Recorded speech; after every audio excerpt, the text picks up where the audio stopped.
Welcome to the 2021 Sunstone Symposium, Session 291, Pandemic Mormon. In the style of This American Life and The Moth, 4 Mormons will tell a story of how the pandemic year changed an important piece of their lives. I'll take a second to introduce you to our speakers before we begin. Lindsay Hansen Park is the Executive Director of... Why does it have to happen like the second I came up here? Turn the lights off. It's just perfect timing. I will. Okay. Sorry.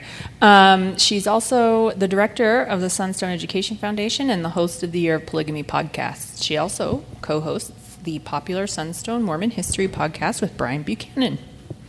John Hatch is an editor with Signature Books. He's currently writing What Do You Mean, Murder? Clue and the Making of a Cult Classic. Megan Greenwood has a BA in English Literature from the University of Utah. She lives in Sandy, Utah, with her husband and 3 daughters, where she works triage in a middle school counseling center.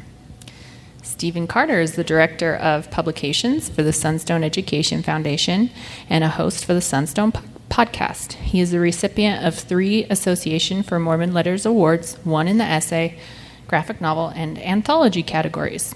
I'm going to give the floor to our presenters. We weren't intending to do questions for this session, but it looks like we have some online, so we'll probably open up for questions at the end, unless Lindsay doesn't want me to. All right, let's go ahead.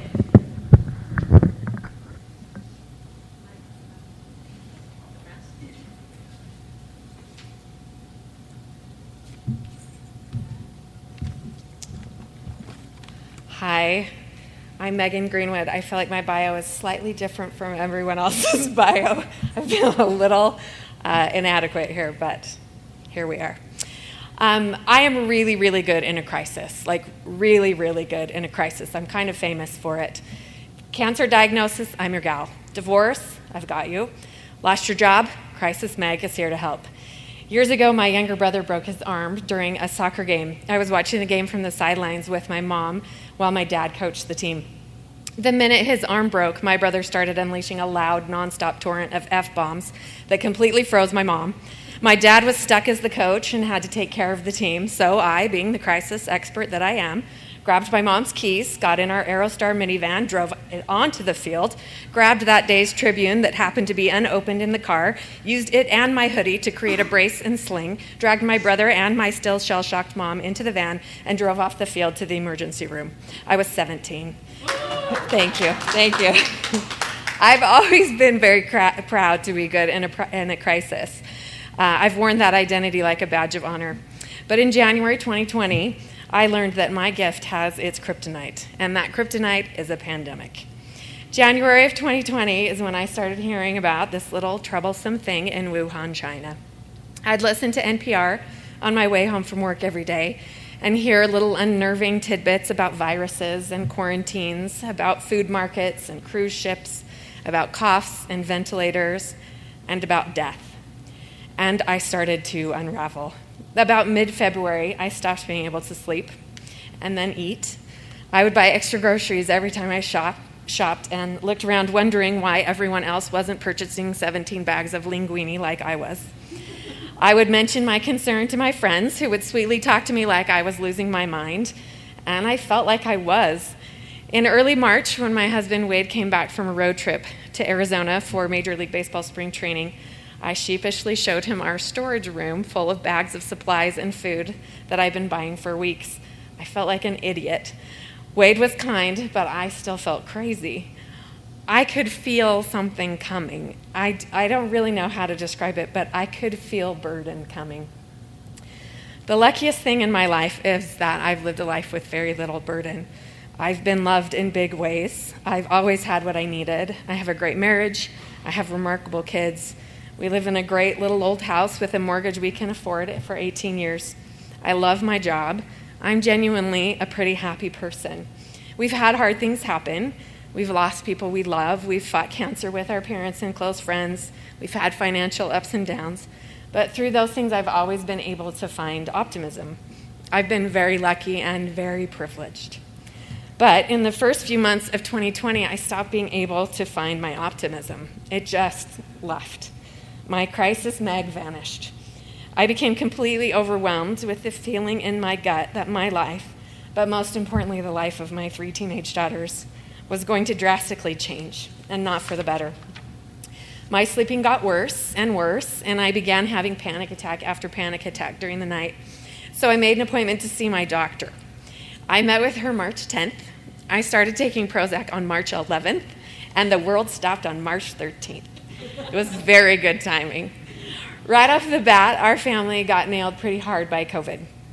On March 13th, I was in the Logan ER with our oldest, who had stopped being able to breathe because of an abscessed tonsil. I sat terrified in the ER as I watched the staff gear up in hazmat suits as they awaited their first potential COVID patient. Wade, meanwhile, was at home with our other 2 girls, one of whom had a fever and a wicked cough. The pediatrician's office told us to assume it was COVID and quarantine accordingly, but at that time, nobody could really tell us what that even meant. My brother-in-law, Scott, who is a firefighter in Park City, his wife, and their 1-year-old son were some of the first positive cases we knew of after Scott was exposed to transporting a sick patient. And to top it all off, Wade had to take a huge pivot at work. Wade is a physical therapist in an outpatient clinic, and patients were terrified to come in. So some of his hours were furloughed, and some of the hours left, he was diverted right into the belly of the beast, the hospital and the COVID unit. He would Snapchat us pictures of him in his protective gear, the capper and the papper and the faffer, I can't remember the names, the quickly patched together air filtration systems, and the newly opened COVID unit. I couldn't look at any of the pictures. All of this was just in the first 2 weeks. As I adjusted to my medication and lack of sleep, I spent most of those first few days sitting on my living room couch, staring out my front window. I kept waiting for Crisis Meg to kick in, but she was not showing up. So I sat a lot. And then I decided it was probably a good idea to move outside. We have a really great backyard with a really great deck, but for some reason, every day at noon, our girls and I would make our lunches and go out and sit on our little teeny tiny front porch to eat. It became our daily routine, and it became our way to connect with the outside world. We chatted with people walking by, most of whom we'd never seen before. We soaked in the sun, we worked in the yard, and slowly I started coming out of my fog. Neighbors we've known for years would stop by, and I'd make sure to ask if they needed anything. I knew that a trip to the grocery store was much less perilous for me than for some of our older neighbors, so I'd offer a shopping trip or a box of linguine, since I had plenty. After weeks of this routine, people started referring to us as the front porch family. We were happy to take that title. One day, as I was pulling weeds in my parking strip, I saw my across-the-street neighbor getting his mail. We made eye contact, so I asked how they were doing. He said fine. I asked if they needed anything or if I could make a trip to the store for them. He told me they were having things delivered, so they were okay, and that was the extent of our conversation. It's important for you to know that after living in my house for 17 years, that's the first conversation I'd ever had with this neighbor. The first. It's horribly embarrassing to admit, but I didn't even know his name. I was pretty sure of his last name, kind of thought his wife's name was Gail, but I had never met Norm.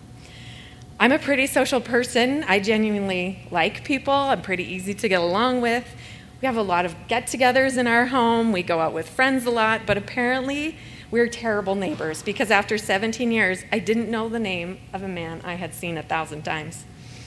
A few days later, I was outside again and I heard Norm call out from across the street.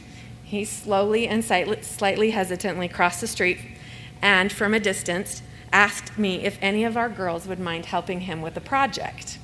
Norm is an editor, and he was working on a young adult novel. He felt like the author wasn't using vernacular that teenagers would actually use and wondered if one of our girls would be willing to read things over. So we chatted about the book. He hired our youngest to be his assistant editor, and my friendship with Norm began. We exchanged numbers and began texting, first about the editing and then about more. We texted almost daily, checking in on each other, sharing articles about science and the pandemic, bitching and moaning about politics, exchanging recipes. When I knew they'd had a particularly bad night, I left a pie on the porch. One day, Norm left flowers for me with a beautiful handmade card from his wife, Gail. When my grandma passed away from COVID after an outbreak at her assisted living facility, Norm and Gail reached out with love and kindness. In May of 2020, we were finally able to schedule our oldest for surgery to remove her abscessed tonsil.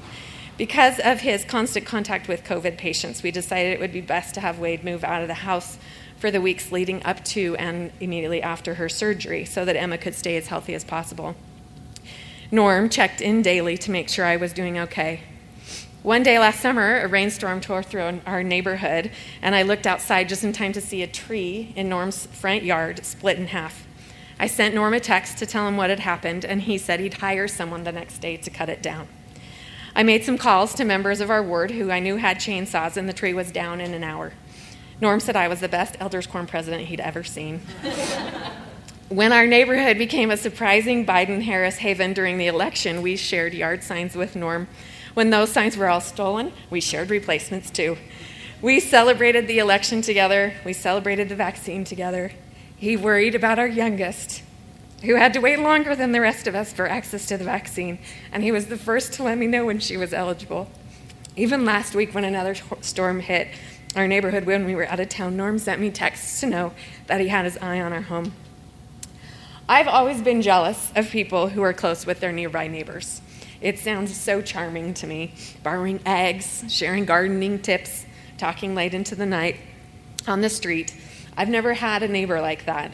I grew up on a very, very quiet street with no other children, and even though we love our neighborhood now, our part of the neighborhood has always had a keep quiet and keep to yourself kind of vibe, which I'm fine with. This whole neighbor relationship is new for me, and it's surprisingly kind of sacred. Kind of like an unspoken pact that I've made with another human. A promise that you'll be there, but not too much. That you'll watch, but not too much. That you'll support, but not too much. It feels very safe. The ridiculous part of all of this is that Norm has been there for all of the 18 years we've lived in our home, and I have missed out on him. And that makes me feel like a jerk. Norm isn't LDS. I am. I didn't know Norm because he's not in the ward and because I'm a bad neighbor, but mostly because he's not in the ward. That made me lazy and it made me spoiled. For years, I had let my built-in ward community be enough, but it wasn't enough when a crisis hit. I needed Norm. I needed the security of knowing that someone could see me experiencing the pandemic. It felt validating, it felt secure, and somehow it has made me feel more sane. I've heard people over the last year and a half talk about how much they miss the temple, how they miss worshiping in a sacred place where they feel close to God. The temple hasn't ever really been my jam, as we say in our house, so missing it hasn't been a problem for me. I also haven't been for years, so there wasn't really anything to miss. As I've been thinking about Norm and my home and my family and this stupid pandemic, I think I've figured something out. The temple doesn't speak to me for a lot of reasons, but I think one of the biggest is that my temple is all around me all the time. Every time I fall asleep listening to teenagers laughing, I am in my temple. Every time I clean my old, worn-out wood floors, I'm in my temple. And every time I look across the street and see Norm's quiet, humble little home, I'm in my temple. I know that this is privilege. I work with kids in a middle school counseling center, and it's impossible for me not to see my luck and mostly my privilege. I know there are so many who feel trapped and victimized in their homes. I work with kids every day who experience that, and I spend my work days trying to help them feel like school is their sacred place, where they're cared for and protected and loved. I get reminded every day that I work of how privileged I am. So, I've decided to see my friendship with Norm as a beginning, as a reminder that with my privilege comes a responsibility to be a better human, to make sure that as much as I can, I help the people around me feel like the spaces we're in together are sacred, that the things that are shared between us matter. I feel like my friendship with Norm has just expanded the boundaries of my temple, and now it's on me to expand them even further. It's ridiculous that it took a pandemic for me to figure that out, but here we are. So I've got my little home, I've got my family, I've got my friendship with Norm, I've got my medication, and I've got a whole lot of spare linguine, and I'm willing to share. Thank you.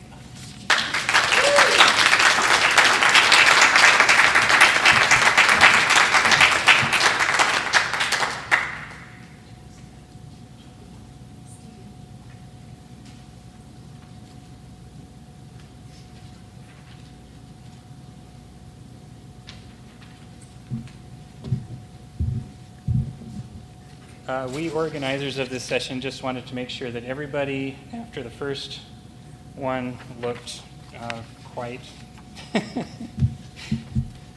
not as good. That was amazing. Oh my gosh.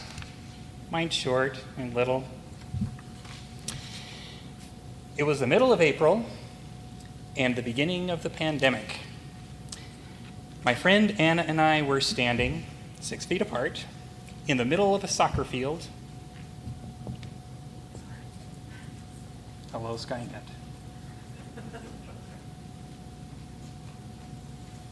Is it high enough? There we go.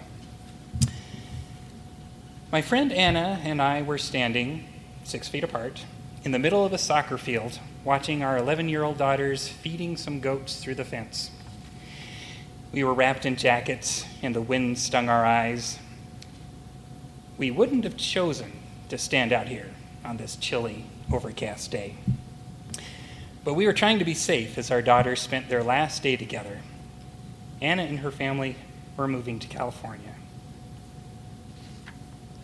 8 years ago, my family had moved from Wyoming into a very Mormon neighborhood in Orem, Utah. It was so Mormon that the women in the neighborhood had no idea what to do with this stay-at-home dad who followed his energetic toddler up and down the street day after day. There was a ward play group, but no one ever invited us to it.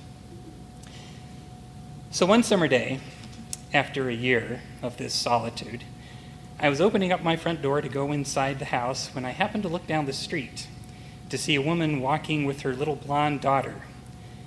I vaguely recognized them from nursery, but I hadn't really seen them around otherwise. I started to close the door, but then I stopped. I was envisioning another lonely year ahead of me. And so I decided to override my normal introverted nature, walked back out my door, and said hi. Then my daughter came into the front yard and started playing with the little girl, and Anna and I sat down and tentatively tried out something called neighborly conversation. After a few unofficial play dates, Anna told me that the leader of the ward play group had recently let it go inactive because all of her children were in school now. So Anna was going to put together a play group of her own. And she invited me to join. The first one was at my house. But funnily, that's a weird word, but strangely, Anna couldn't attend for reasons that I can't remember. So I was expecting at least 5 families, and I had spent all kinds of time whipping my house into shape. But only 2 families showed up, and one was brought by a dad whose wife had made him take the morning off of work so she wouldn't have to come. We had a tiny little backyard with rose bushes that were lined it, just waiting for some small child to fall into their thorny clutches. So soon the kids wanted to go inside and play. But the dad had to go home with his brood so he could get to work. And then the mom of the other family wouldn't let her kids go in with us. And she was pretty blunt about why. I'm married, so it wouldn't be appropriate to be in a house alone with another man, even if there are kids around. So I could hear the echoes of a story you may remember by church president Spencer W. Kimball. He once told about driving alongside a Relief Society president who was walking home in a rainstorm, shouting out encouragement to her. because even being in the same car for a moment or two with a woman who was not his wife would be inappropriate. So despite this disastrous beginning, Anna kept plugging away.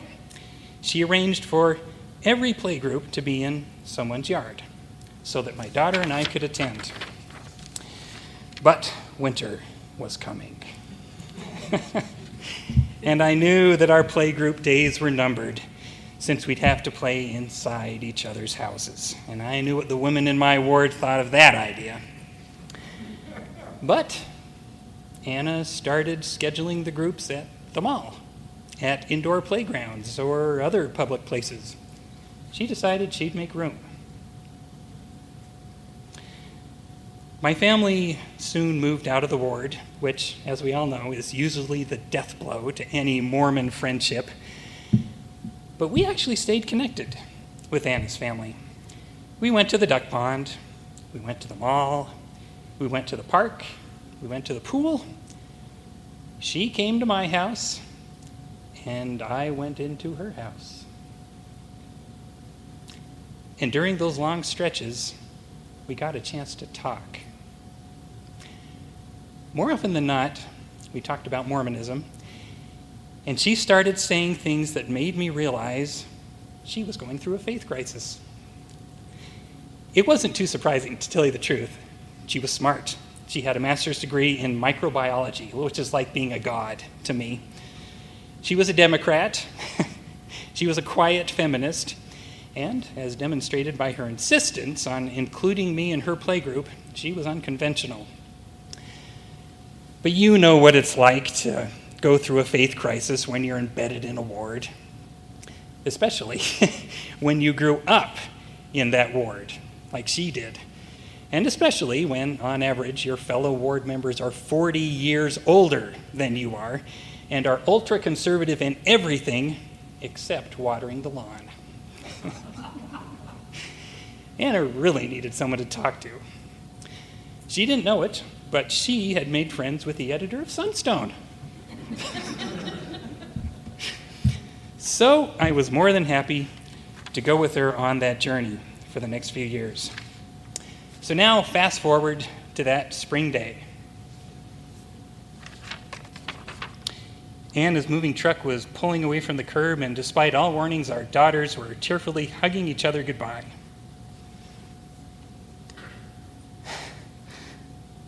"Thanks for making room for me when I wasn't cool," I said.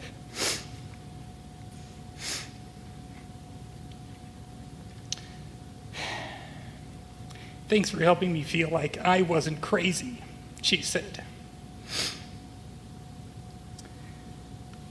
Just before she got in the car, we said goodbye by making the only physical contact of our entire 8-year relationship. We bumped elbows.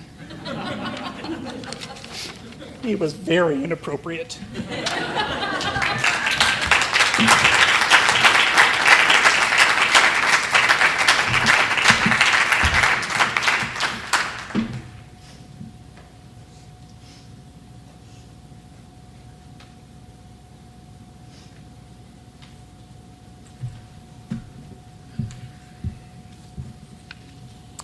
I've thought about all the ways that I've been changed by the pandemic.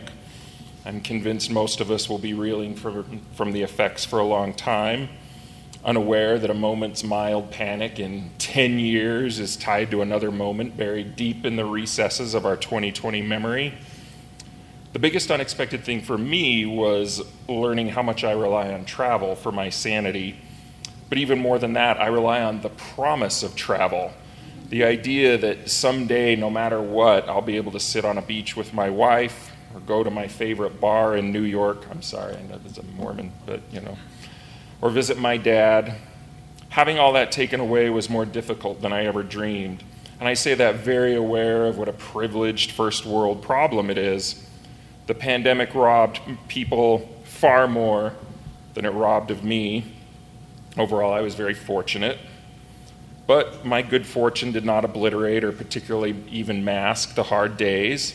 I stood, like all of us, with one foot on the safety of the pier and the other foot on the boat that was bobbing in the ocean, disoriented, unsteady, unsure, and occasionally angry for no particular reason.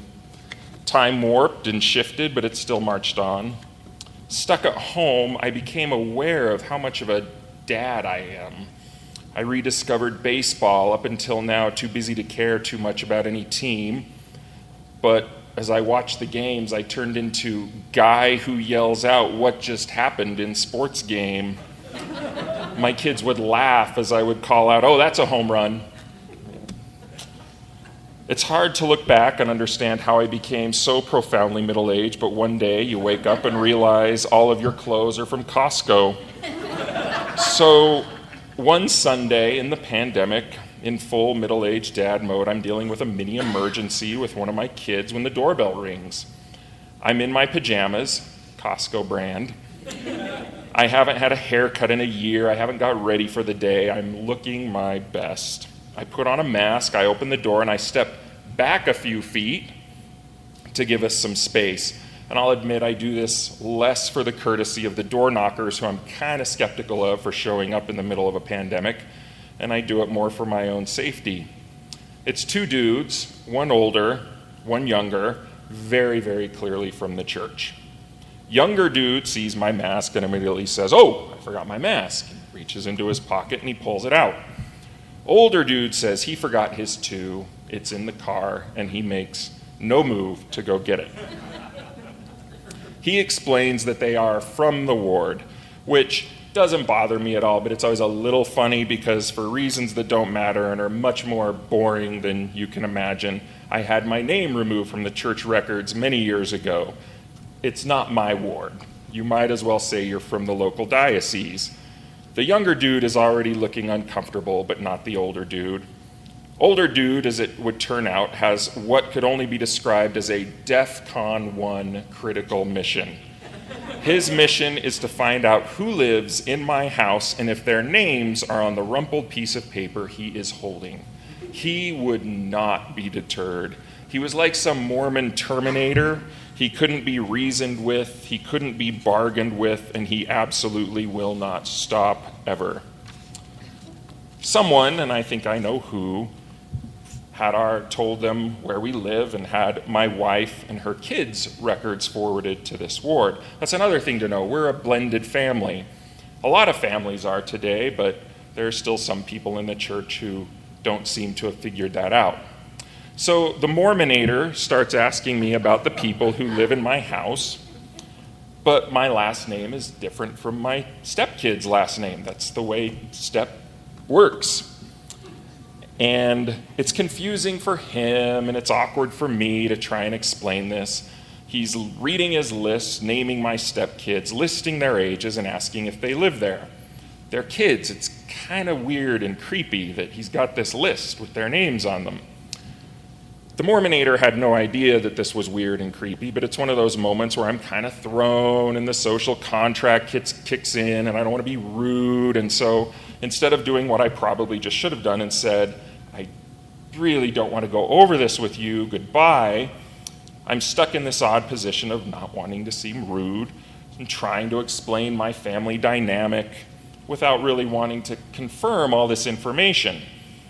I don't want to do this because these are my wife's kids. It's not my place to do this. These unannounced visits prey on the feelings we all have of not wanting to be offish. It's kind of uncool to put people in this position. It's what aggressive salespeople do. But don't worry, I let that guy have it the next day in the shower as I was thinking of what I should have said. After a minute or two of this awkward back and forth, the younger dude looks miserable. But not the Mormonator. The Mormonator is incapable of these social cues. He keeps reading off his piece of paper. And here's the thing, I don't mind talking to people about the church. I kind of like talking to people about it. I'm not one of those ex-Mormons who's like, "Don't you dare come and talk to me, you've caused me enough pain." Those people exist, and that's their story, but it's not mine. I work in Mormon studies. I like talking about this stuff. But this wasn't a conversation about the church or what I think about it or them even explaining why I should come back.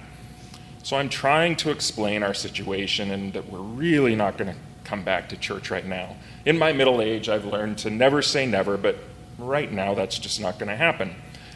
I look over at my wife who's sitting in the next room, and her face is very red, and I'm realizing that this is about to be a thing, and she is finally done.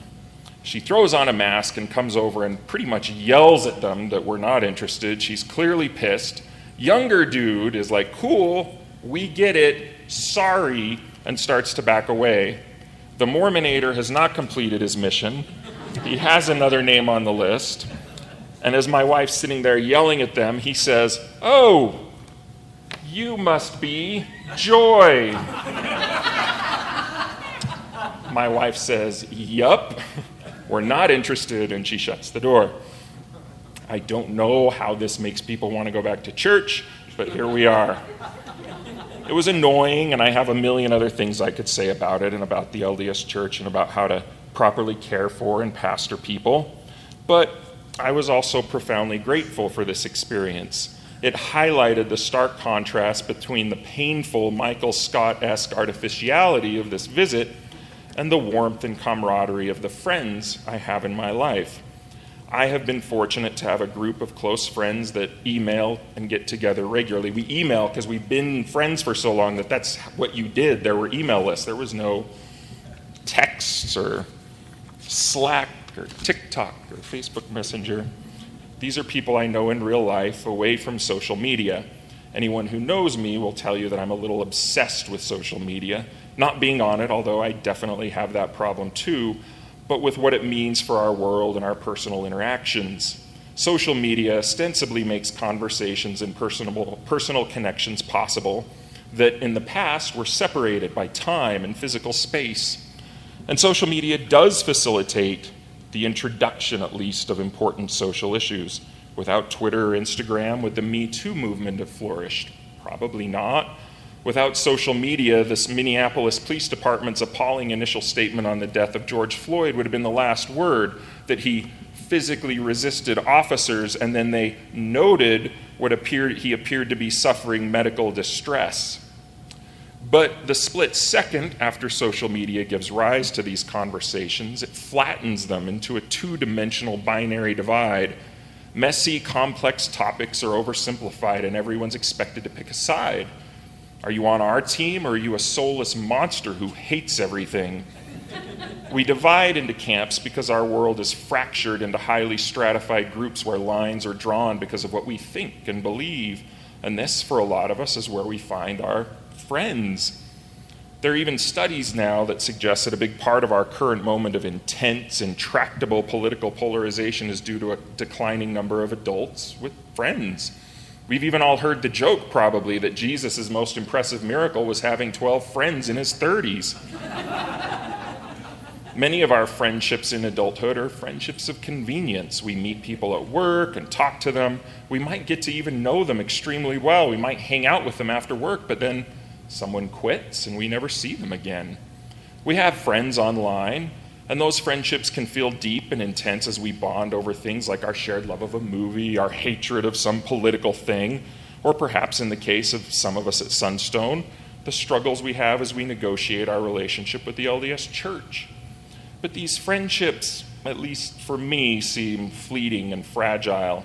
I've experienced it. If you express an opinion that isn't universally accepted by the group, your place in the group and the friendships that came with it can vanish. I can't count the number of times I've been excoriated online by someone who learned that I didn't think that the LDS Church was evil incarnate, or because I thought The Last Jedi was a great movie, or that I did not follow our Lord and Savior, Bernard Sanders. I want to be clear that I don't think any of this is cancel culture run amok or the woke mob coming for me. I don't really think those things are real. Women and people of color experience real harassment online. I get called names by people who are way too invested in Star Wars. But it does expose what these online relationships are founded on. They're bound together by ones and zeros in the bizarre world of social media.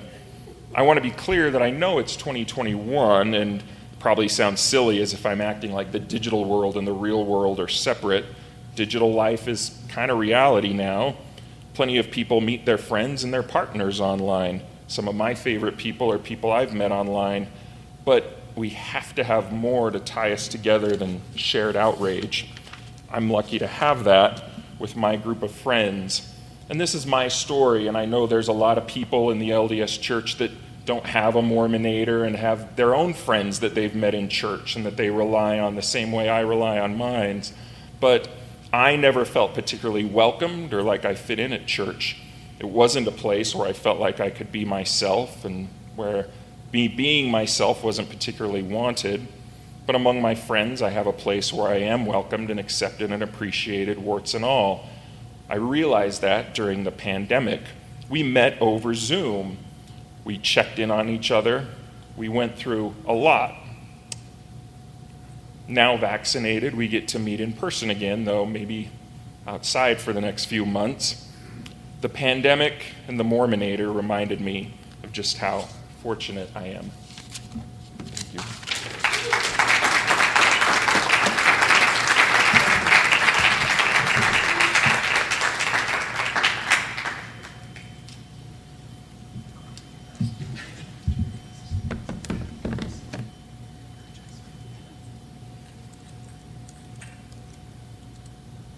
Okay. I'm a bad Mormon woman. The worst kind, actually. I'm a traitor. I'm an apostate, an anti-Mormon heretic. I'm a sinner, a harlot with a Jezebel spirit, if you ask people online. I'm stubborn. I'm loud-mouthed. I'm immodest right now. I'm angry. But the one descriptor that I genuinely feel really bad about is I'm not a good neighbor. I don't interact with my community around me. I really don't. I'm in a new neighborhood, and there are all these friendly folks, and when they wave, I usually wave back, but it's like this, with my head down. Don't look at me. When I moved into this home, I told my friend Micah to come smoke his vape at 2 a.m. on my porch for at least 30 minutes, because I wanted the neighborhood to know what kind of house we were. I forget their names when they tell me, and I usually hope that they forget mine. And I don't say this to brag, it's just the truth. My Mormon ancestors would be appalled. The value of community and mutual care and assistance seemed like the 11th commandment to us. That's what we were raised on.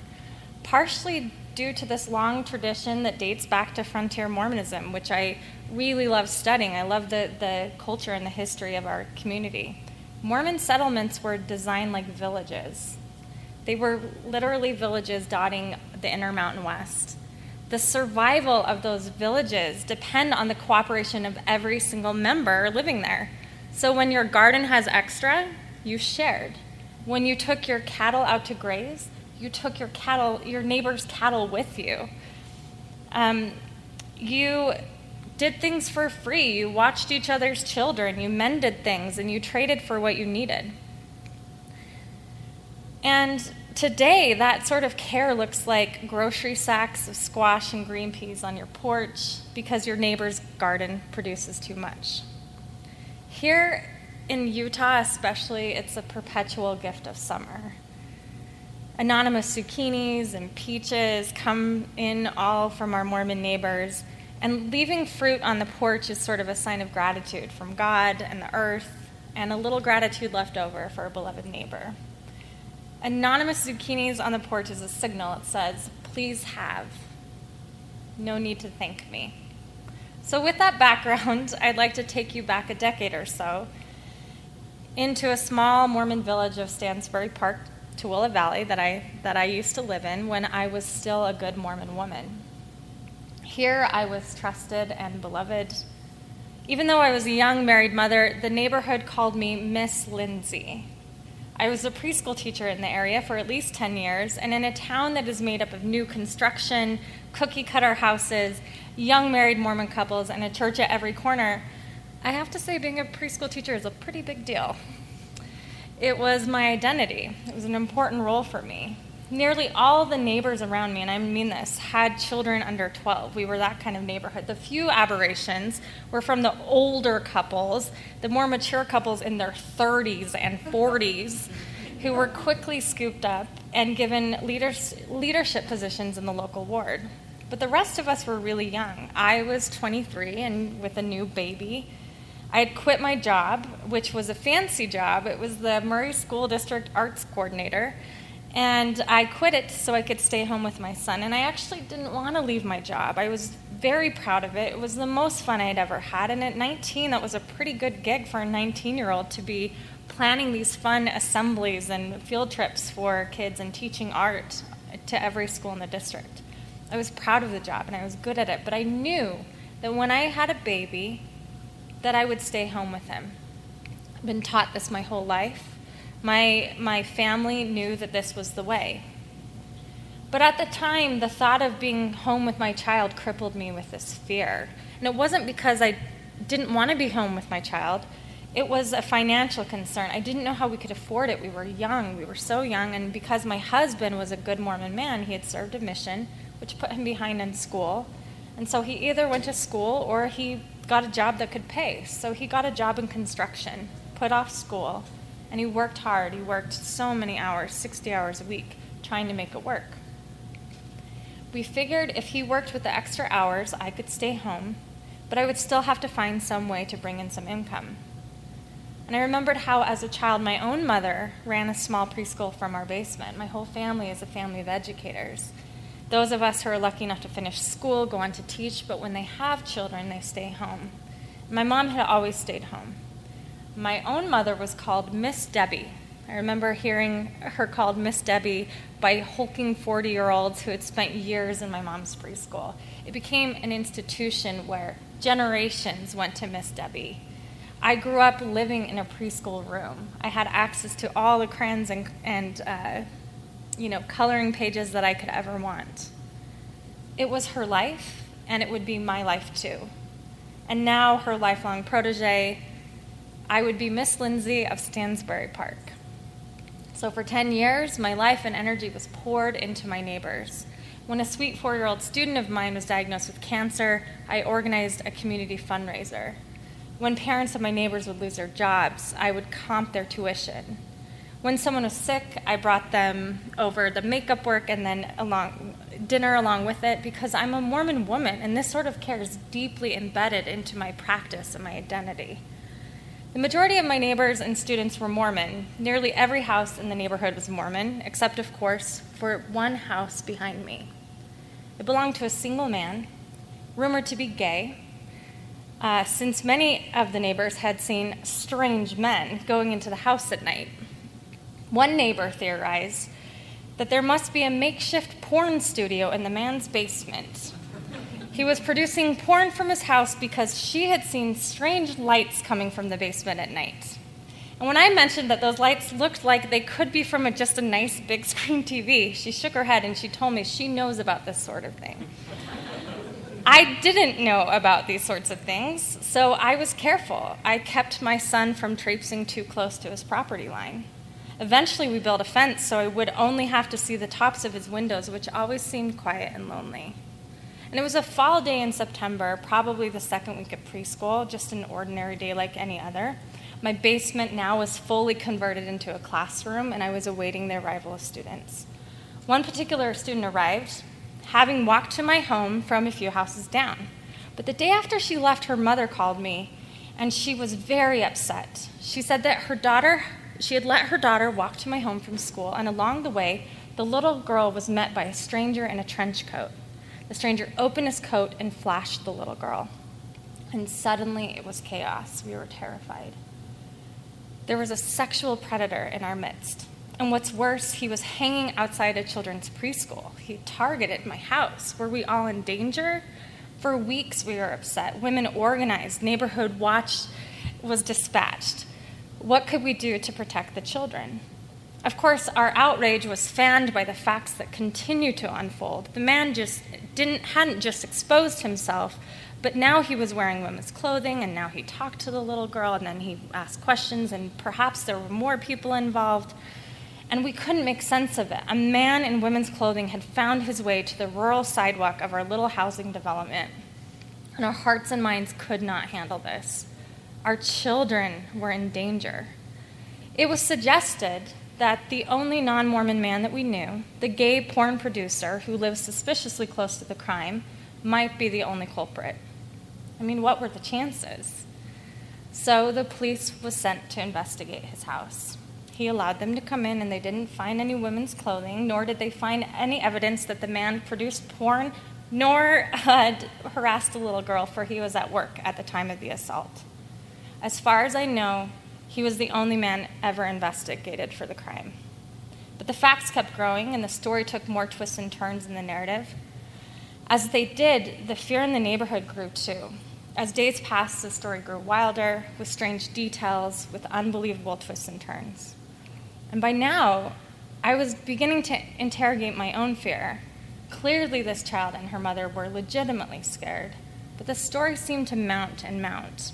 And when the police dismissed over and over our gay neighbor's complicity, it seemed the story kept trying to find ways to implicate him. Other questions plagued me. Could the only man accused of the crime be guilty just because he was gay? Several women in Relief Society had suggested, yes. We cannot judge, they would say, but he does have a dangerous lifestyle and a perverted one, which makes him the most likely candidate. But I wasn't convinced. Now I was worried. What if we were wrong about who it was? Isn't it worth investigating more thoughtfully so we can figure out what was happening and fix it? I wanted to keep these kiddos safe. And as a young mother alone all day, I wanted to be safe myself. And it just didn't seem like it was this guy. It seemed like we wanted it to be, but the evidence didn't point to it. I've been a big fan of Nancy Drew my whole life, as everyone knows, so of course I decided to take up my own investigation. And researching was my first act of treachery. I read several articles that mentioned that gay men don't traditionally perpetrate on children, especially little girls. Certainly there were men of all sexual orientations that were predators, but being gay was not a deciding factor. I wasn't convinced.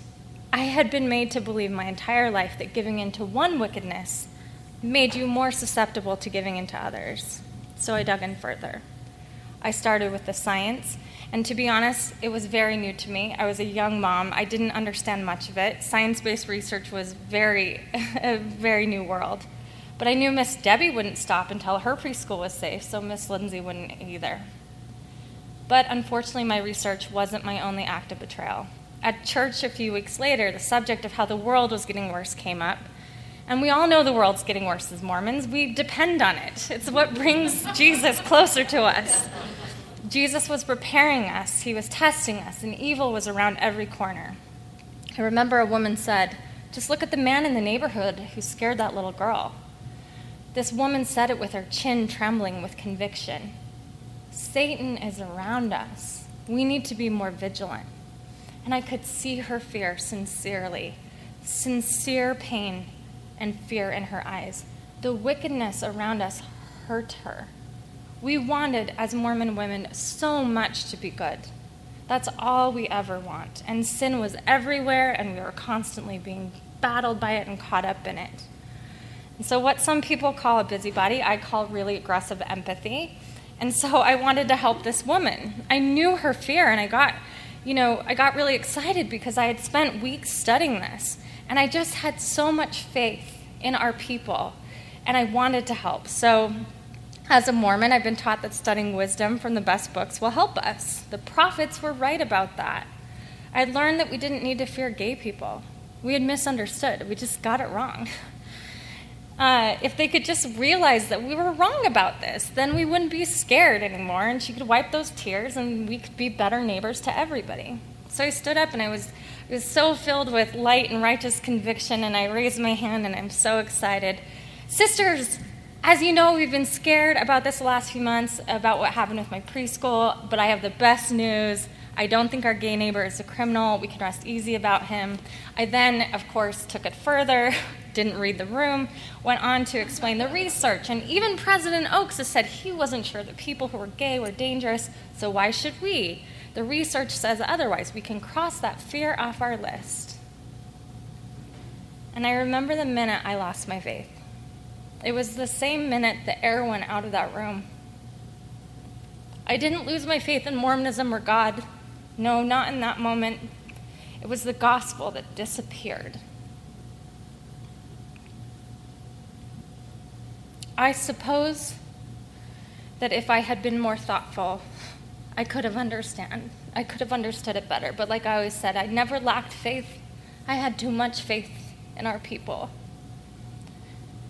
Afterwards, women came up to me. What was I trying to do? Was I trying to say that the church was wrong? One woman even screamed at me, "You're being taken in by the devil." And she ran through the door and across the street to her home.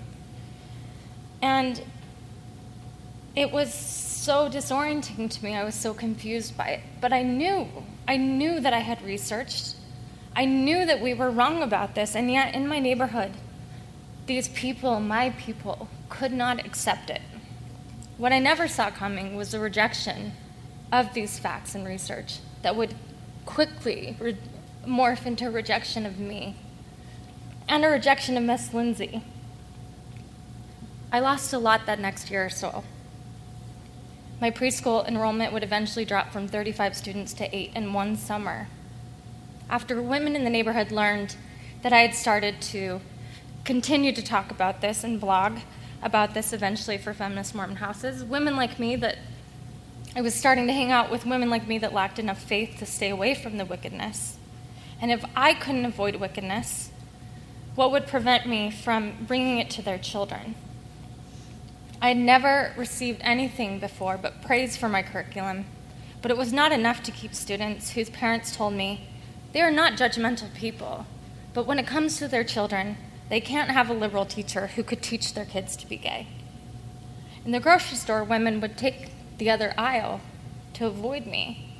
My tiny son began to lose his friends one by one.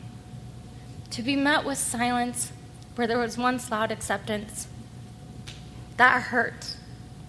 Of course, not everyone was that way. My next door neighbor, Angela, who was one of the kindest Mormon women I will ever meet, she didn't give up on me. She was a woman who emerged at church from a crowd of women with their backs to me to offer a genuine smile and hug. "I'm glad you are here," she would say. To me, she is the best that our people produce. Though she was sad that I was beginning to doubt and question, she knew I was smart enough to figure it out. At least that's what she told me. The next few years were very hard and everything changed. Sonia Johnson calls it from housewife to heretic. It's a lonely thing, but not an isolated one. Many of us housewives end up here, in a hell that we still believe in. What hurt me most, I think, was the feeling like I had created this situation. I blamed myself for it for a long time. In some ways, I still do. I had been rejected and disposed of by people who called me sister and professed eternal love and support. It was very hard not to be angry and bitter. Eventually, the rejection was too hard and too heavy, and I moved away. Then I got divorced and moved again. So many new neighbors, so many new people. Where I live now, it's a quiet little street. I have a house made of brick and a tire swing in my front yard. It looks like a welcoming place. I moved here right before the pandemic hit. And I hadn't talked to anyone, and that's how I like it. I make people uncomfortable, and I don't want to do that here. I keep my head down. I don't introduce myself to anyone. The pandemic was so nice because I got to avoid people. I avoid the neighbors. A few tried to reach out to me, but I made it very clear that I was not friendly, and I didn't want friends. I wanted people to stay away and think that we are dangerous, because they'll learn that I'm dangerous eventually anyway. And the pandemic fit very nicely in that regard until this summer, of course. As vaccines began spreading, I saw my elderly neighbors for the first time emerging from their homes, greeting family members for the first time, and suddenly there are backyard parties and music playing and children out in the lawns. And it's nice. The sunshine feels good. I planted my own garden this year with peas and squash and tomatoes. I've asked the missionaries to please tell the ward I do not want to be contacted. My ward leadership has so far respected that, and I'm just delighted to be left alone. But my neighbors haven't given up on me. They wave and they are friendly and sweet, They wave out of habit. They wave to everyone. It's almost automatic. And they probably know me as a single, cranky, weird mom that wears too many tank tops in her backyard. But they don't know me as Sister Park or Miss Lindsay, and that's how I like it. They can't know about my previous wounds with neighbors. They likely see me as standoffish and cold.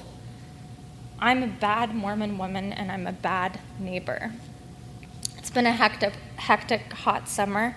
I take the corner of my street too fast sometimes, wrangling my kids' groceries with work, and the other day, I zoomed into the driveway, and there was a wrinkled grocery bag on my porch, full of zucchinis and cucumbers.